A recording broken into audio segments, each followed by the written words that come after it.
Todo candidato ao título na Conferência Leste tem uma dúvida específica pairando sobre sua temporada. Algo que pode decidir entre erguer o troféu em junho ou ver o sonho terminar mais cedo. Nesse vídeo, vamos passar por cada time do Leste que considero contender de verdade. Alguns têm mais chance que outros, mas todos carregam um risco capaz de definir o destino da temporada. E não há time melhor para começar que o atual campeão, New York Knicks. A pergunta para o Knicks é, se conseguirem lidar com a transição de caçadores para caçados, podem se tornar o primeiro time em 8 anos a defender um título da NBA? Assim que você vence o título, todo mundo passa a te marcar no calendário. Times bons, times ruins, contenders, todo mundo quer bater o campeão. E de repente, o New York vira a régua de comparação do resto da liga. Ano após ano, vemos como isso é difícil desde 2018. Fora a sequência do Golden State, ninguém repetiu o título back-to-back. E a maioria dos campeões defensores nem sequer volta às finais de conferência no ano seguinte. Parte disso é desgaste físico. O New York jogou até meados de junho e agora terá pré-temporada mais curta, voltando para 82 jogos em que todo adversário dará 110% contra eles. E esse é um time que, na era Brunson, sempre se guardou para os playoffs. Não me surpreenderia se a temporada regular ficasse bagunçada, com Brunson desgastado, jogadores descansando com frequência e lesões batendo à porta. Existe sim um cenário em que os campeões defensores terminem como terceiros ou quartos do leste. Não acho que o Knicks vá ter uma campanha impecável, terminando como cabeça de chave número 1 da liga. Mas se eu fosse torcedor, também não estaria nem aí para isso. O ano passado também não foi tranquilo, e mesmo assim eles terminaram levantando o troféu. Se o New York conseguir sobreviver ao fato de todo mundo dar o melhor de si contra eles, administrar o desgaste extra e chegar aos playoffs saudável, acredito sim que tem uma chance real de defender o título. A pergunta para o Miami Heat é, se conseguirem construir um ataque perto do top 10 da liga em torno de Giannis e Bam, o Miami vira contender legítimo ao título? Do lado defensivo não tenho preocupação nenhuma. Giannis e Bam devem formar uma das duplas de ala pivô mais versáteis do jogo e se cobrem bem nas fraquezas um do outro. Ben troca marcação com armadores e alas, enquanto Giannis dá a Miami mais tamanho, rebote e proteção secundária diário. No ataque, na verdade estou mais otimista com o encaixe Ban-Giannis do que a maioria. Nenhum dos dois arremessa de longe em alto nível, mas Giannis gera tanta pressão perto do aro que não acho necessário ter espaçamento perfeito. Ben pode armar bloqueios altos para Giannis no topo da quadra e a partir daí cortar para a cesta, receber lobs e fazer leituras simples assim que Giannis forçar a defesa a fechar o cerco. A grande dúvida é se as peças ao redor desses dois são realmente boas o suficiente ofensivamente. Eu esperava que Miami trouxesse mais um nome de peso depois da troca por Giannis, mas no estilo clássico Miami Heat isso não aconteceu. Estamos olhando para o grupo que eles realmente vão ter. Ainda assim, há jogadores bons aqui. Sou otimista com Andrew Wiggins. Davion Mitchell dá mais um defensor e organizador de jogo. E se titularizarem Kelly Ware no lugar de Tim Hardaway Jr., o time pode ir all in na defesa e virar um pesadelo para os adversários. Não é um elenco vazio ao redor de Giannis e Bam.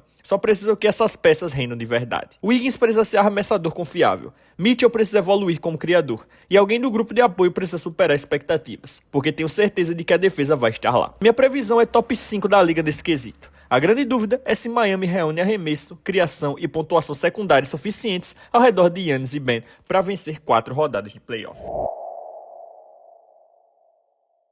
Galera, finalmente conseguimos bater 90 mil inscritos aqui no canal. Eu quero agradecer demais por vocês me ajudarem a bater essa meta. Agora a meta é 100k e eu tenho uma novidade para vocês. Vocês sabem que vai lançar o novo NBA 2K27. E se a gente bater 100k de inscritos, eu vou estar fazendo um sorteio do novo NBA 2K27 para vocês. Basta ser inscrito no canal e em uma live eu vou estar fazendo o sorteio, beleza? Então se inscreve no canal, deixa o like no vídeo que é bastante importante e ativa o sininho. Sem mais enrolação, vamos pro vídeo. Tamo junto. A pergunta para Indiana é simples de fazer e complicada de responder. Ivica Zubac consegue se encaixar no mesmo sistema que levou esse time a um jogo 7 de finais da NBA? Esse novo elenco realmente consegue ser melhor do que o anterior? O motivo da dúvida é que aquele Pacers era construído em cima de velocidade pura. Tiravam a bola da cesta e já saíam correndo. Haliburton e TJ McConnell mantinham a pressão do início ao fim dos 48 minutos, enquanto Indiana usava a profundidade de banco para revezar jogadores frescos. Miles Turner era a peça perfeita para esse sistema, porque corria o chão, mas mais importante, abriu o espaço da quadra. Naquela temporada, acertou 40% das tentativas de 3, escancarando as linhas de drible para Haliburton e dando ao time o famoso 5 abertos. Zubac é o oposto, não tentou um único arremesso de 3 na temporada passada. A estrutura ofensiva vai precisar mudar, quiser ou não. Mas ele entrega o que Turner não dava conta de fazer. Converte 49% dos arremessos de média distância, cerca de 5 pontos percentuais acima da média da liga e é a opção real de jogo de costas para cesta, o que pode resolver uma fragilidade antiga do time quando o jogo desacelera e a transição desaparece. A preocupação é o que acontece com aquele espaçamento antigo, principalmente ao lado de Pascal Siakam, arremessador de 3 inconsistente. Se ele tiver mal de mira numa série de playoffs, Haliburton de repente tem 2 jogadores de garrafão que não abrem a quadra. A diferença é que Zubac é muito mais habilidoso que o pivô padrão que não arremessa. Pode jogar de costas, em short rolls, tem arsenal profundo de arremessos de gancho e sabe fazer a leitura certa como armador na pintura, além de dar a Indiana mais tamanho e presença defensiva perto da cesta do que Turner oferecia. O retorno de Haliburton após um ano e meio afastado é outra incógnita, e eu espero que ele leve um pouco de tempo para reencontrar o ritmo. Mas é o encaixe de Zubac que mais me interessa, porque a maior vantagem de Indiana sempre foi a velocidade. E ainda não sei se dá para replicar isso com um pivô desse perfil em quadra. Se Indiana conseguir manter o ritmo antigo e usar Zubac como pontuador de garrafão e âncora defensiva, esse elenco pode ficar mais completo que o anterior. Mas se o espaçamento e o ritmo não forem os mesmos, Indiana pode ter se afastado exatamente daquilo que os tornava especiais. A pergunta para o Toronto Raptors é: se a situação envolvendo Kawhi Leonard se resolver a tempo, Toronto ainda consegue montar um dos melhores times do leste? Toronto praticamente teve que congelar a off-season enquanto a investigação sobre Kawhi paira sobre tudo. Ninguém sabe se essa negociação realmente vai acontecer, apesar de já ter dado indícios que vai acontecer. Há quem fale que pode se estender até 2027, um cenário ridículo para todos os envolvidos. Kawhi pode estar treinando com o Clippers sabendo que há chances enormes de ser negociado, enquanto Brandon Ingram tem que se apresentar ao Toronto sabendo que o time está tentando negociá-lo. É uma bagunça só, mas para Toronto o time importa quase tanto quanto o resultado. Se Kawhi chegar cedo, o time tem tempo real para construir em torno dele e criar química logo no início da temporada, e dá para vê-los entre os melhores da conferência. Mas se essa novela se arrastar até dentro da próxima temporada, o Raptors praticamente já terá jogado fora o ano. A pergunta para o Boston Celtics é: Jason Tatum consegue reproduzir o tipo de sucesso que Jaylen Brown teve liderando esse time na temporada passada? Se sim, Boston se mantém perto do topo do leste? Entrando na temporada passada, Boston parecia raso. Tatum estava fora, Brown de repente teve que carregar tudo. E muita gente esperava que o time desabasse. Em vez disso, terminaram como segundo colocado e jogaram bem o suficiente para Tatum voltar, acreditando que ainda poderiam brigar pela conferência. Agora pedem o oposto a Tatum. Brown foi negociado com a Filadélfia, Paul George retorna junto com compensações de draft e Tatum passa a ser o centro absoluto de tudo. Particularmente ainda acho o Tatum um jogador melhor, mais limpo tecnicamente, mais versátil e mais adequado para carregar um elenco assim. E George pode se encaixar melhor do que muita gente espera. Não é melhor que Brown, mas é mais confortável sem a bola. Ainda defende em alto nível e se encaixa numa fórmula de defender, arremessar de 3 e vencer a briga de posses extras. É por causa dessa última parte que gosto tanto da chegada de Mitchell Robinson. Rebater bem, criar posses extras, subir volume alto de 3 e converter com eficiência. É assim que o jogo funciona agora. Um dos melhores rebotadores ofensivos da liga em quadra, os Celtics podem ficar ainda mais fortes no rebote ofensivo do que já eram. Existem outras peças que Boston vai precisar. Derrick White voltando a converter 3 em taxa melhor, Peyton Pritchard dando mais um passo à frente e talvez mais jogadores como Jordan Walsh e Ron Harper Jr. Mesmo sem um salto estrondoso, ainda acredito que a fórmula básica de Boston vai funcionar, ao menos na temporada regular. Os números avançados sustentam esse otimismo. Boston teve desempenho regularmente bom sem Brown na temporada passada, enquanto Tatum tornou o time dramaticamente melhor sempre que esteve em quadra. Isso não significa que Brown não seja importante, é ex-MVP de finais, mas me deixa mais confiante de que Boston sobrevive sem ele, com mais flexibilidade até para o movimento all-in na trade deadline. Se Tatum voltar, assumir o controle do elenco e entregar a mesma liderança e sucesso que Brown deu no ano passado, acredito que os Celtics continuem entre os melhores times do leste.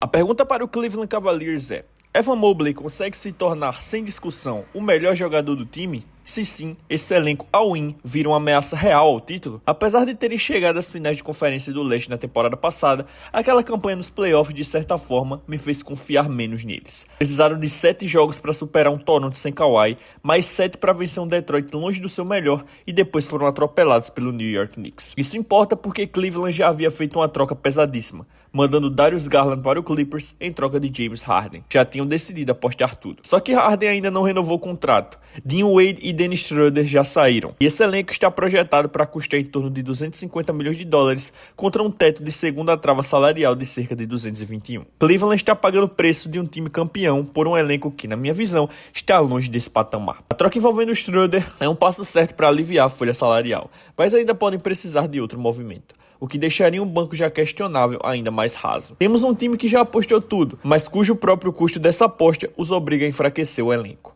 É por isso que tudo volta para Evan Mobley. Donovan Mitchell já faz muito mais sentido como um dos melhores segundos astros da liga, e Harden ainda pode ser o cara que cria e organiza o jogo. Mas não acredito que essa equação funcione a menos que alguém acima deles vire o verdadeiro protagonista. Ainda tem esperança que Mobley se transforme num pontuador de 25 pontos por jogo, com um jogo confiável de média distância, arremesso de 3 e boa capacidade em pick and roll ao lado de Mitchell e Harden, sem abrir mão do que já entrega na defesa. Se Mobley virar a opção número 1, as decisões all-in de Cleveland fazem muito mais sentido e dá para enxergar um caminho legítimo rumo ao título. Mas se permanecer basicamente o mesmo jogador, os Cavaliers estarão pagando uma quantia absurda por um time questionável sem estrela clara no topo.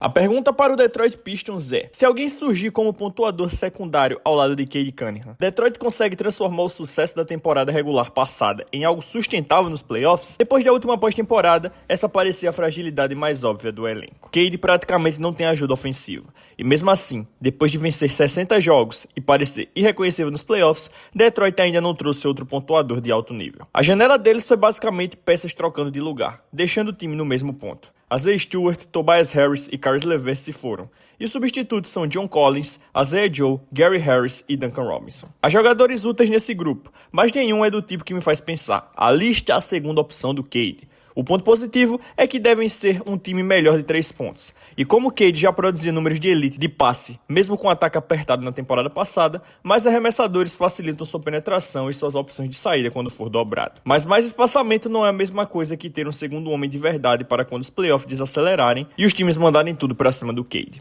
Nos últimos playoffs, esse papel coube a Tobias Harris, e agora ele se foi.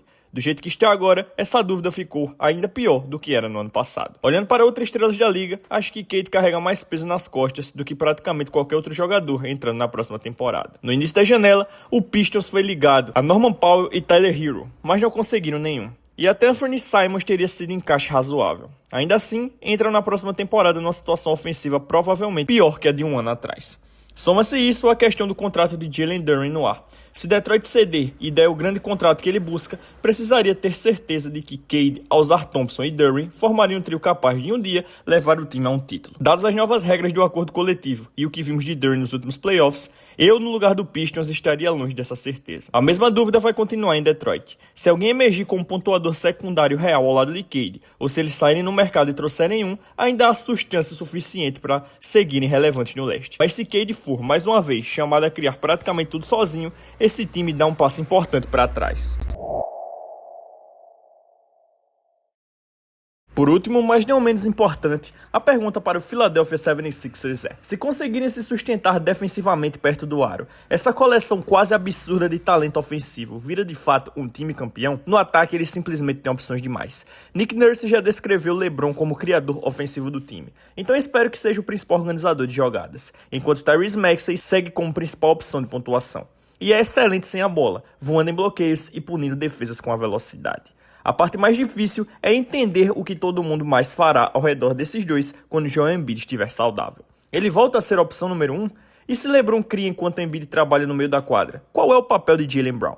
Brown ficou apenas no percentil 37 da liga como finalizador parado no meio da quadra na temporada passada. E pode ser justamente ele quem terá que abrir mais mão do seu jogo. É melhor com a bola nas mãos, atacando o meio da quadra com espaço. Mas Embiid quer exatamente essas mesmas áreas, enquanto LeBron e Maxey naturalmente controlam boa parte das posses. Acredito que o encaixe pode ser truncado, pelo menos no começo. Mas nada disso importa tanto na transição, onde esse time deveria ser absurdo. Jaylen Brown foi o segundo colocado na NBA em pontos de transição por jogo na última temporada. Maxey ficou logo atrás e LeBron em quarto. 3 dos 5 maiores matadores de transição da liga no mesmo time, mas VJ é de Kombi como outra arma de peso. Se Philadelphia gerar preocupações defensivas, pode virar de verdade o Showtime Sixers. E é exatamente aí que mora a minha preocupação, a defesa. Embiid não oferece mais a mesma resistência perto do aro.